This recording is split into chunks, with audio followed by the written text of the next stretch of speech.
Quick announcements. Just a reminder, you had 3 excused absences during the semester. So hopefully we aren't keeping track of those. If anyone thinks they're going to run into trouble with that, you're all here today. Most of you are here today. Just let us know and we'll see what we can do to work with you. I have 2 projects that I need a volunteer for. One is we are going to create, I don't know if any of you have worked at the Charlotte Farmers Market and you've seen those fabulous bug sticks that Barry created. What he did was he took paint sticks, and we have plastic bug models that show the life cycle of the bug, from the egg to the final bug. And they're on Velcro and they're great to give to the kids to play with. Sam has ordered supplies for us to make 20 more of those. There is an event set up on the calendar for the 31st of May, next Wednesday. But to prepare for that, I need somebody to take these paint sticks home and paint them and get them dried and bring them back. So, if you will bring them to class next Tuesday, we'll put them with the rest of the supplies. Now, second project, and this one doesn't have a deadline on it.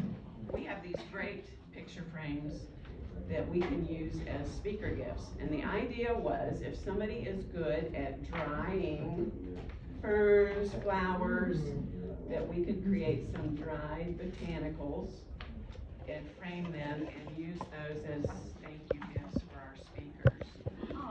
So you don't have to volunteer right now, but if somebody would be interested in doing that type of project, you can see me after class. Bill? Yes, just found it a few minutes ago. We have the acrylic casting resin. If you bring me the real bugs, we can cast them into a little cube, ice cube tray, and you have the real bug. Oh, There's cool. one in Union County that has one of the better pinned bug collections. Like we found the few that we actually had, the kids can turn the real bug all different directions and see what the real bug looks like. I just need the bug.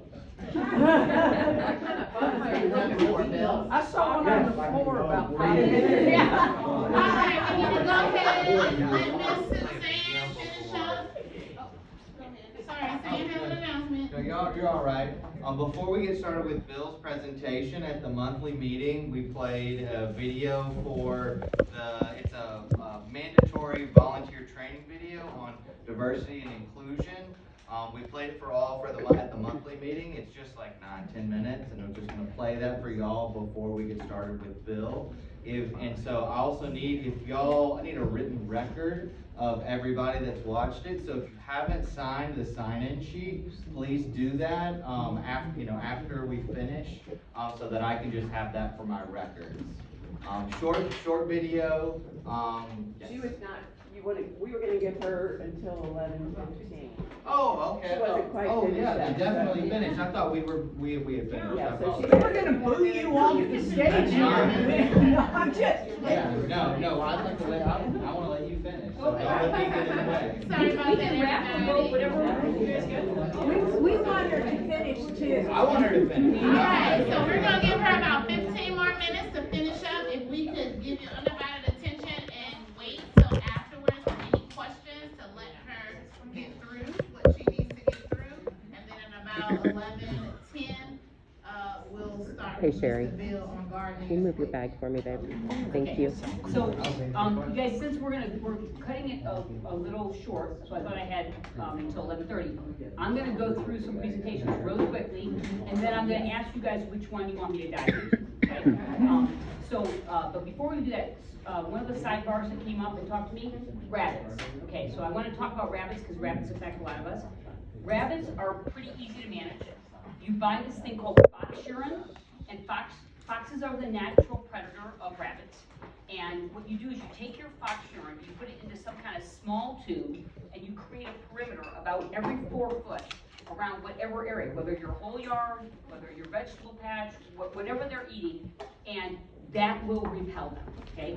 Now, you'll have to put it down. If it rains the next day, or if it's August and it's hot heat, it's gonna evaporate.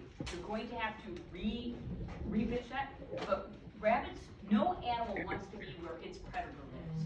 And so I found in the past that if I had an area with a lot of rabbits, I would basically start that protocol in spring. I probably had to refresh it 3 to 4 times, but then boom, rabbits gone. Because the thing about rabbits that makes them stay is they're profuse. They're eating and they're bathing and they're having babies and they're eating, and so you become their habitat, right? But if you put that predator in there, their habitat will be gone. So I wanted to share that with everybody because it's non-toxic and it's quite friendly and it really works, okay? Suzanne, what did you say, put it in what? Some kind of, back in the day, when I first started using this 30 years ago, that's how tried and true it is. I used to put it in, where you used to buy film, I'm really old, film so, cans. the 60s, but you used to buy film, right? It used to come like a thing. And so I used to take the little canisters of the film. So, I mean, you could do a little glass jar, you could do anything. Leave it Or open? bowls. Leave it open, oh yeah, Okay. right, you want them to smell this scent, I got you. right? And by the way, you don't wanna put it up on a 6-foot thing, you wanna put it closer to the ground, you put it in the ground, Yeah. but, so Okay. that's the answer. So it's a reservoir, it's not a spray. It's not a spray. No, it's a pellet. It'll, if you spray it, it'll evaporate in 4 hours. You want it to be sitting in something and making, you'll know what you put down. Trust me. Yes. On our website, you have lethal and non-lethal methods for pest control. That's right. For deer, there is no non-lethal. That's right. You buy this on the web? What? Yes, you can buy it on the web. From time to time, I've gotten it at like a big box store. From time to time, I've Let's gotten give it her at time Black. to finish and give her respect, please. Okay, right, so we're gonna dive through, I'm gonna talk really fast, we're going into fast New Yorker talk. And we're gonna flip through, and then you guys are gonna vote by show of hands which one you want me to delve into. Okay, so this is a balcony garden, large budget, obviously the complexities will be obvious. This is where it is located, right in this space.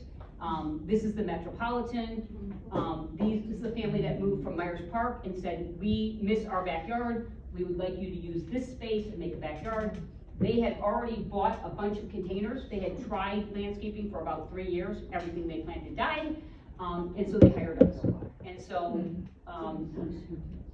so basically, what they wanted was they wanted that space created into 2 rooms because they entertained. And so we basically created one room that was a yoga/grill room, and the other room that was the entertainment room. You can see sofa, fire pit. We also went out and we had to give them privacy from their neighbors because all there was a light screen. So we found a petrified wood piece of art that we used at one side, and we ordered a custom mirror fountain to cover their other side. And so basically, view. the challenge with this one is, this is all irrigated, and you'll notice you don't see any irrigation. So it's all lighted, as you'll see by the nighttime. Wow. And you'll see that this has an incredible view of the Uptown Charlotte thing. This was southwest exposure. Really, really hot, okay? All right, so this was garden room 1, yoga/outside the master bedroom, and this is the grill. And then that was garden room number 2, which was more of the entertaining, big screen TV, fire pit, and you can kind of get a different view from here. That's looking into it, and this is looking out of it. So that was the solution there. And then also we always look at views from the house out into the garden. How expensive was that, Suzanne? They spent on that landscape just short of $40,000. Oh, So, Not bad. small space landscaping, I just got a call from a new client in the fourth ward. They said, we had another landscaper come in Said not 4 bad. years ago, gave us a design, and they gave us a price, you can't believe it. I said, let me tell you something, small space landscaping is 4x the cost of large. There's no room for error, in this particular case, we had to drive into a parking garage, walk down 2 full halls with carpet. We had to come, as you see by the paper, come through this condo, right, with all of our materials, plants, dirt, irrigation, soil. So we had to pick up this paper, this project lasted 3 weeks. We had to pick this up every single day. And by the way, it rained every single day but one during this project. So that paper had to be put down and picked up every single day. So small spaces get really expensive. Okay, we'll continue. So this is another client. They were looking for a more user-friendly, again, would look quickly, painted fence. They had a dog. They wanted garden rooms, even though this is kind of, as you see, sort of an open layout, right? And so they also had challenges with access ways and paths. And so we created a different sort of space. Gave them a fire pit area. This is called pit gravel, and it's a pervious thing that you put down, you hammer it into the ground, and it allows that you kind of have, and by the way, they use this throughout the Duke mansions for all the walk paths. If any of you have gone to those open gardens, open from sunset till sunrise to sunset.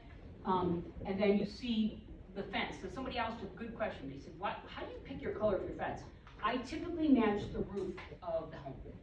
Okay, I want it to be cohesive with the architecture of the property as well. So again, I want it to disappear, but when you do that, go back a little bit. You see how here you get that contrast and you're like, your eye doesn't want to know where to go? It's like, wait. So we think a lot about architecture and eye flow.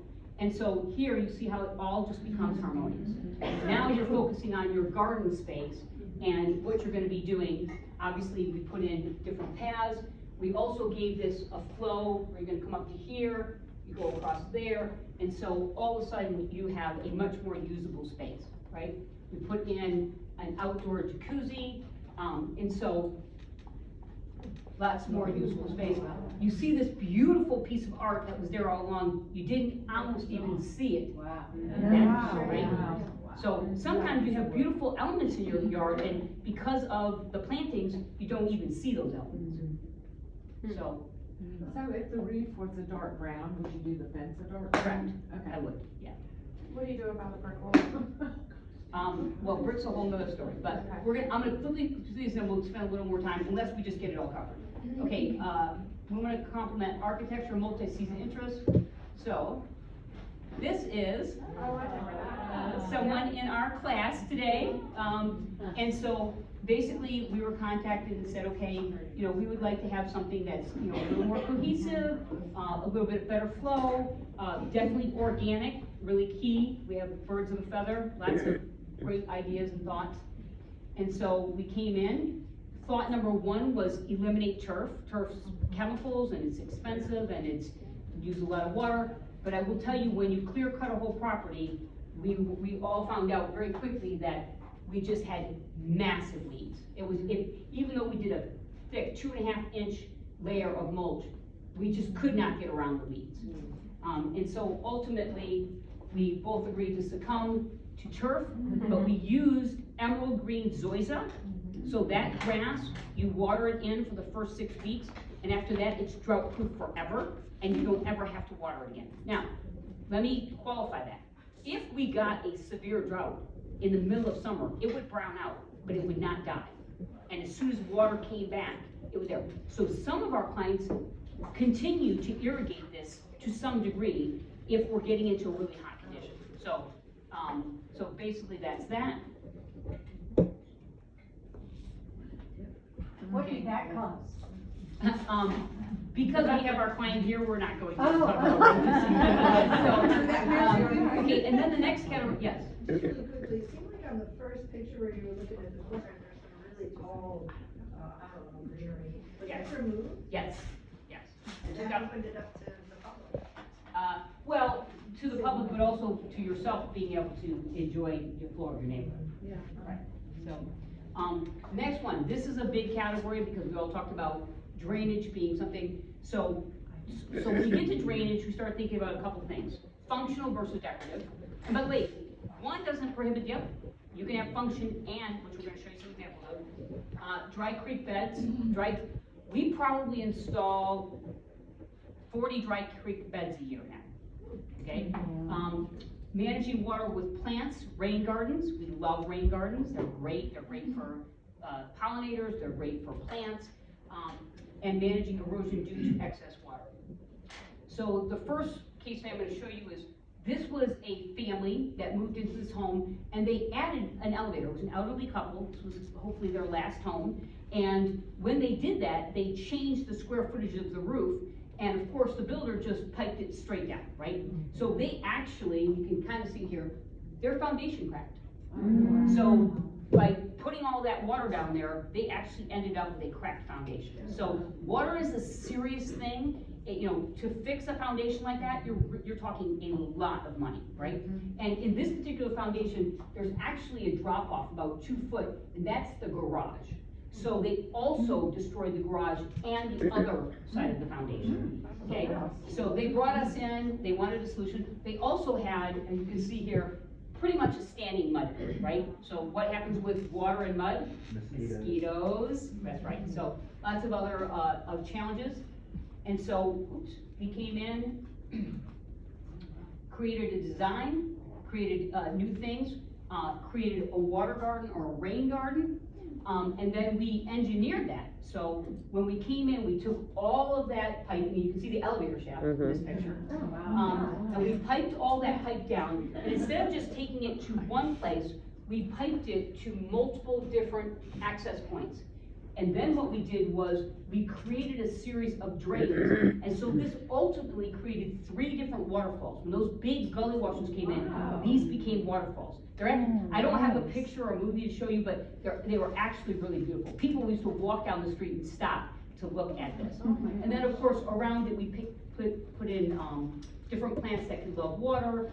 You've got your canna, you've got your Japanese sweet flag, you have your variegated irises, Japanese irises, mully grass, so that you would have a fall kind of interest. And so basically that's one way to approach something like that. Here's another property. On day one, this property was actually 3 acres. This property is out in Weddington. And on day one, it was fine because you didn't have a lot of neighbors in yet. Everybody wasn't piping their McMansions into one common space with no place for water to go. And so on day one, it was all just great and fine. Oh, by the way, this was professionally landscaped before we got there. Okay, which we were going to a lot, right? So people tell me, well, I just spent $40,000. I'm like, okay, well, stick with that then. And so basically we came in, we gave them different bed lines and flows. When you have a big property like that, you don't necessarily just want to have, unless you are just madly in love with turf, one long run of turf. So we came in and created islands of beds. We dealt with the different microclimates. We took the front, instead of just being a flat foundation, we gave them a little bit of flow. And this is a way to look at it from a place. One of the challenges that happened with this house is when all these neighbors came in and built all their houses, all the water piped back and basically stood here. So they had tremendous erosion. They lost about 2.5 foot of space at the back of their yard, and it was dropping quickly. So to solve that problem, we came in with 15 ton of rock. 15 ton. But instead of just laying a bunch of rock there and saying, here's your dry creek bed or whatever you want to call it, we said, well, wouldn't it be, and we also knew at this point this client was going to sell their house. I said, why don't we create a natural playscape? Because most likely a family's going to come in here and buy this, and we'll have an area where the kids can come back and they can do a fire pit and they can, you know, explore and walk through these trails. And so instead of just throwing a bunch of rock back there and solidifying it, and you can see that their neighbor behind them had already landscaped right up to the point of their property. And so, pardon? Okay, we're on 5-minute warning, okay. All right, and then I told you about my tree fort house. Well, this is the next house they gave me. So the tree fort house folks called me 3 years later and said, hey, we're in this really great subdivision, and it's really gated and all so kind of cool. And I drove up and I said, oh my goodness gracious. Well, I think it's a pretty house. Can't really see it. By the way, in this little gathering area, there is a Japanese maple in the center of it. So classic builder, you know, let's just shove everything in. On day one, it's like a painting. And a few years later, it's really nothing short of disease and disaster. So we came in, and you can again continue to see that. And so we changed it.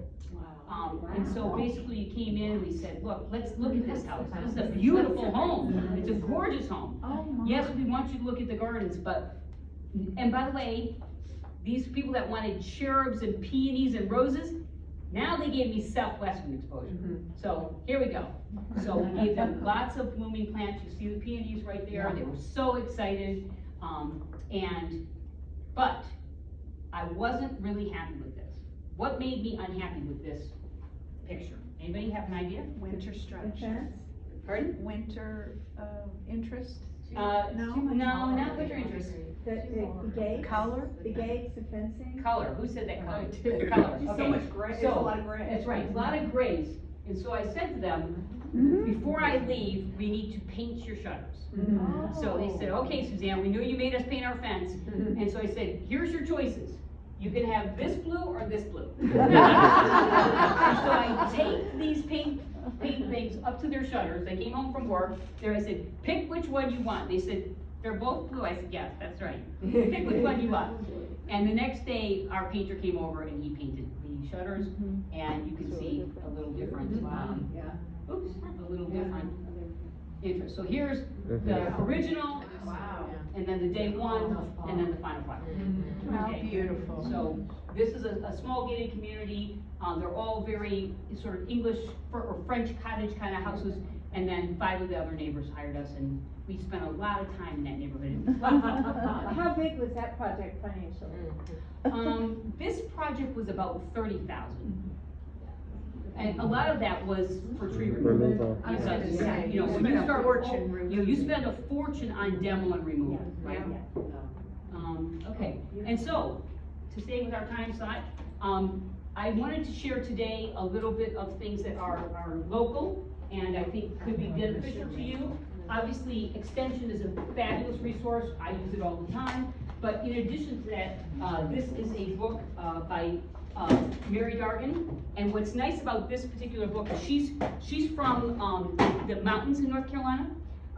But she has this timeless design, and it really gives you detailed instructions about paths and flow and how to start a design. And so if you're feeling kind of stuck and you're just like not feeling out how to get out of the gate, this is an incredible book. Really, really good. And local North Carolinian. Next thing is, for all of you that are edible growers, this is Epic Tomatoes. There's a guy that's out of Raleigh. His name is Craig LaHouille there. And Craig started a project, I think it was about 10 years ago, where worldwide he got on the internet and he said, I want to grow brand new varietals of heirloom tomatoes.